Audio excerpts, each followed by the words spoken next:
Hi guys, Chad from Chad's Off-Road Setups here. Today's mechanical tip is ride height measurements. What ride height measurements are all about is how the bike sits with the rider's weight on the bike, as well as what static sag measurements the bike has sitting under its own weight. The whole basis behind ride height measurements is to get the actual geometry of the bike to work the way that the factory designed it to work. Basically, by having a bike that's sitting level is basically what we're looking for. Ultimately, if you've got a bike that's sitting too low in the rear, you'll have a bike that tends to want to steer wide on corners, as opposed to a bike that's sitting too high in the rear, which will make the bike twitchy coming into corners, as well as twitchier when you're going faster through rough ground. Place the bike on the stand, we take a measurement from a point on the rear guard to the rear axle. Then what we do is we put the bike on the ground, we get our rider to stand on the bike, straight up and down on the foot peak, so his weight's central, and then we take that measurement again. That ride height measurement should be, depending on the bike, roughly 100 to 110 mil less than the original measurement. That will give you your ride height measurement.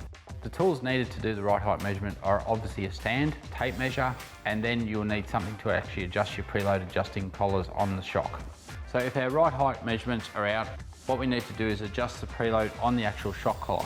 And then what we can do is usually move the actual collar around with a screwdriver. If we want to lower the ride height measurements, what we need to do is take preload off the shock spring, and if we need to raise the back of the bike, we need to add preload to the spring. So we need to wind the collar down on the shock. By winding the preload collar up, basically what you're going to do is lower your ride height measurement. When adjusting the preload collars on the shock, be very careful not to damage the shock body, as they are expensive but are easily damaged, so time and care needs to be taken when adjusting the preload collars.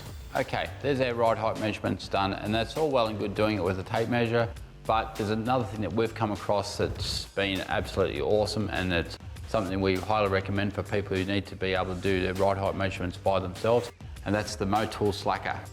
And then basically what it allows you to do is hook in this little display panel that sits up on your handlebars, so you can actually check your ride height measurements all by yourself. It's an awesome tool. It's available here at Chad's Off-Road, so if you're interested in them, give us a call.